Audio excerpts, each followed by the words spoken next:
determinados assuntos têm um certo tabu para lidar com os adolescentes. A gente precisa primeiro criar um vínculo para conversar com eles, né? Eles se sentirem confiável a conversar com a gente. E um dos assuntos que é muito complicado para estar conversando é a questão mesmo do suicídio. Há esse assunto entre eles, né? A gente vê muito o acesso deles com curiosidade nas redes sociais, mas até chegar a nós, para uma conversa, é bem difícil. E até nós mesmos, muitas vezes nós, professores, não nos sentimos tão preparados para lidar com este assunto. O educador, hoje, ele chega na sala de aula com uma vivência de um acadêmico que acabou de sair da faculdade. E em todo o curso dele, ele teve uma série de disciplinas técnicas para promover a alfabetização da criança ou disciplinas específicas, focado no acadêmico. Então, ele nunca teve uma vivência de lidar com problemas que ele vai enfrentar na sala de aula. E, de repente, ele chega ali, ele gasta mais tempo lidando com os conflitos, com as dificuldades, do que tendo tempo para ensinar a disciplina a qual ele se graduou para. E hoje, ter esse ferramental de lidar com as dinâmicas de cada sala de aula, com os conflitos que aparecem e emergem, né, no meio de um conteúdo, são desafios que o professor precisa se preparar para. Às vezes é muito difícil para o adolescente identificar o que ele está sentindo. Então ele expressa algumas coisas sem necessariamente identificar de onde está vindo tudo isso. Porque ele também está aprendendo a lidar com o sofrimento dele. E vale a gente lembrar que o cérebro do adolescente ele termina de maturar aos 21 anos de idade. Até lá esse adolescente vai ter um impulso maior, uma agressividade maior muitas vezes e uma necessidade maior de ter um prazer a curto prazo. E isso também vai influenciar como ele expressa essa dor e como ele expressa esse sentimento. O adolescente ele pode expressar através da agressividade, da impulsividade ou do choro. Ou quando ele começa a falar que algo não está bem através de cartas ou bilhetes ou postagens. Quando ele muda o comportamento também é uma forma dele mostrar que algo não está legal. E especialmente na escola, quando ele começa a ter muitas faltas e começa a ter uma queda de rendimento escolar. Toda queda de rendimento escolar que não consegue ser explicada através de fatores cognitivos, geralmente tem alguma coisa emocional aí atrás. Até porque é uma fase em que o adolescente, muitas vezes, ele vai demonstrar realmente através desses comportamentos. Falar a respeito dos sentimentos nem sempre é tão fácil. Então, muitas vezes, a gente vai perceber essa agressividade em relação à família, em relação aos próprios professores, à escola, ou até a questão de bullying com os outros colegas, né? Muitas vezes ocorre também o isolamento. Ele não quer se relacionar com outras pessoas, fica muito trancado no quarto, não quer muitos contatos. Outra maneira também de demonstrar é a própria fuga, através das drogas, do álcool e também a própria questão da automutilação, que de alguma maneira eles relatam que é como se eles transportassem para uma dor física uma dor que é emocional. Muitas são as situações que podem levar o jovem a pensar em suicídio. Dentre elas, o término de um relacionamento amoroso. Para alguns adolescentes, a falha numa prova ou repetir de ano, não passar no vestibular. E hoje em dia é muito comum bullying e cyberbullying. Então a gente pega muitos jovens que passam por bullying na escola e hoje, pelo cyberbullying, o fato disso ter ultrapassado os muros da escola e não ter mais local onde ocorre, isso também é um fator importante nos dias de hoje. O uso excessivo da tecnologia, a mudança de relacionamento até por esse uso excessivo da tecnologia, então as pessoas começam a ter mais relacionamentos virtuais do que pessoais e é muito difícil às vezes para o jovem entender isso e lidar também, por exemplo, com as coisas que ele vê nas redes sociais. O jovem acredita que o que ele vê lá é verdade e na rede social tristeza não é tolerada. Sofrimento não é tolerado, tá todo mundo bem, tá todo mundo feliz e o jovem que não tá bem, ele olha aquilo e acredita. Ele acha que ele é o único no mundo que não consegue lidar com os sentimentos. E aí isso, junto com vários outros fatores, podem ser desencadeantes de comportamento suicida. A escola é um ambiente-chave para o desenvolvimento e a promoção da saúde emocional. E ela é capaz de poder promover para prevenir todos os comportamentos né, de drogadição autodestrutivos. O que é chave é criar canais de comunicação. Se essa comunicação é uma escuta ativa da professora, um acolhimento da coordenação pedagógica, é uma atenção que a diretoria dá aos cuidados dos sentimentos dos professores que também estão estressados. Então, os canais de abertura, de fala, de escuta ativa são fundamentais. E o mais importante hoje dentro de uma escola é o não julgamento, o não reprovar e condenar o aluno por suas atitudes e pelo que ele é. Né? Isso está virando uma regra e aí vem todos os comportamentos que promovem o bullying e, consequentemente, o suicídio. O que acontece hoje é que os canais apenas de comunicação, eles não são mais suficientes para que a criança e o adolescente transite dentro e fora das redes sociais de forma saudável.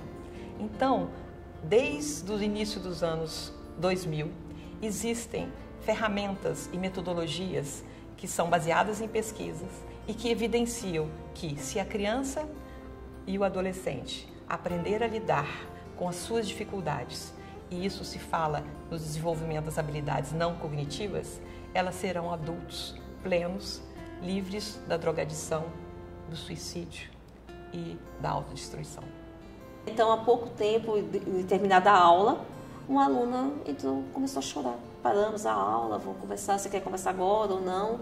E aí ela disse, não, final da aula. Após a aula, nós paramos para conversar. E ela levantou a manga da blusa e me mostrou os cortes que tinha no braço. É impactante, porque é um ser humano que está ali na tua frente se desarmando, né? Mostrando uma fragilidade incrível dela. No momento eu me senti muito frágil, né? Tentando proteger um outro ser humano, uma aluna minha. Busquei lembranças do que é a minha formação, né? Um pouco que eu estou tendo sobre a educação emocional, e fui conversando com ela sobre a causa daquilo. Eu não julguei, acho que a primeira ação minha foi não julgar, né? Ai, é errado, ai, você não faz isso. Não, fui conversando, deixando estreitar o laço mesmo ali, aquele vínculo da confiança. E ela foi colocando para mim por que ela estava fazendo aquilo, e fui perguntando para ela se ela se sentia bem fazendo aquilo, né? E ela foi afirmando que sim.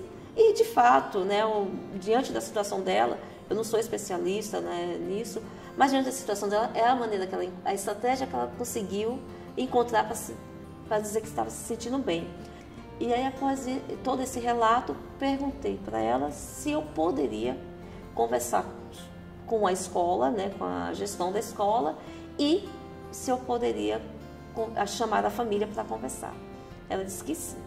E aí encaminhamos para a coordenação da escola, chamamos a família. Ainda eu percebo que ela ainda está retraída, ainda usa blusas compridas, mas ela, ao mesmo tempo, ela vem buscando em mim, está sempre próxima, perguntar se pode vir um outro período, ficar em alguns projetos que eu trabalho, fica à vontade. Ela ainda não veio, mas eu percebo que ela está com um brilho no olhar que ela não tinha. As crianças e adolescentes emitem sinais, mesmo quando não querem, né? Sinais de sofrimento. Ler os sinais e considerá-los algo sério e não simplesmente brincadeira. Então, ter uma série de ferramentas que vão desde o clima emocional que a escola como um todo possa ter, até elementos-chave de pessoas estratégicas e a rede de proteção. Né? Porque às vezes, ou seja, uma fala direta ou acusativa com um jovem pode ser fatal. E trazer muitas vezes profissionais para uma rede de proteção, né? Saber pedir essa ajuda direcionada é muito importante. Nós tivemos um caso de uma escola onde houveram 2 suicídios e a escola desesperadamente ligou o CVV, que chegou a nós para que pudéssemos fazer um trabalho de promoção, né? Existem as pessoas do pós-venção, mas trabalhar a escola como um todo é fundamental. Você não mobiliza toda uma escola com um cartaz suicídio? Por quê? Porque quando você começa a valorizar muito a questão do suicídio, você pode atrair o olhar e o pensamento para o suicídio. É que sempre que você dá muita importância para uma coisa, pode passar o seguinte pela cabeça de um jovem. Bem, se os adultos estão dando tanta importância para isso, é por aí que eu devo ir para deixá-los acuados, para falar da minha dor, para dizer que eu estou sofrendo muito e que algo terrível pode acontecer. Por isso que não se coloca o foco sobre o tema do suicídio, e sim sobre a questão de como o jovem sofre e lida com o sofrimento. O diálogo pode começar de várias formas. Uma escola, ela pode falar não só de prevenção do suicídio, mas de promoção de saúde mental. Então, uma escola ela pode começar a falar de transtornos mentais, aumentar a consciência pública e diminuir o tabu, falar da psicofobia. A psicofobia é o preconceito que existe com relação às pessoas que têm transtorno mental e com relação a psiquiatras e psicólogos. Então, ela pode trazer esse tema, ela pode falar abertamente sobre suicídio, ensinando seus alunos a identificarem os sinais e, mais do que isso, aonde eles podem procurar ajuda. Ela pode capacitar profissionais e professores para identificar isso também e pode ter esse diálogo então aberto. Quanto mais aberto esse diálogo com o jovem, melhor para todos. Demonstrar interesse verdadeiro, né? Eu acho que é o momento de você esquecer outras coisas, chamar esse adolescente num canto, proporcionar a ele um espaço onde ele possa falar livremente, sem que haja qualquer tipo de censura ou de negação daquilo que ele sente, né? Não minimizar aquilo que ele sente, o que quer que seja, né? E que ele se sinta respeitado profundamente naquilo que ele traz. Então, eu acho que a primeira coisa seria criar realmente a possibilidade dele manifestar o que ele sente de verdade, sem que alguém diga que ele não pode sentir, ou que besteira, isso vai passar, né? Na sua idade, era igual, então eu não vou dar importância. Ou seja, criar realmente um espaço para que ele possa se manifestar e perceber que ele é acolhido verdadeiramente dentro disso. A escola pode usar alguns recursos para poder começar a abordar esse assunto dentro do seu ambiente. Ela pode pegar, por exemplo, a série Os 13 Porquês e debater. Ela pode discutir a baleia azul. Ela pode conversar com os alunos e eles escreverem o que eles gostariam de ouvir quando eles estão passando por dificuldades. Ela pode fazer, junto com esses alunos, um grupo de apoio para aqueles alunos que não estão bem. Ela pode ajudar a gerar empatia e compaixão entre eles, diminuir a violência escolar e tratar casos de bullying e cyberbullying. Ela também pode ter campanhas com relação ao uso do álcool e drogas, além de trazer esses pais para a escola e tentar ter uma aliança com as famílias para que juntos eles consigam dar conta de toda essa situação. Se o meu sofrimento e a minha dor é a maior de todas, buscar ajuda é o caminho.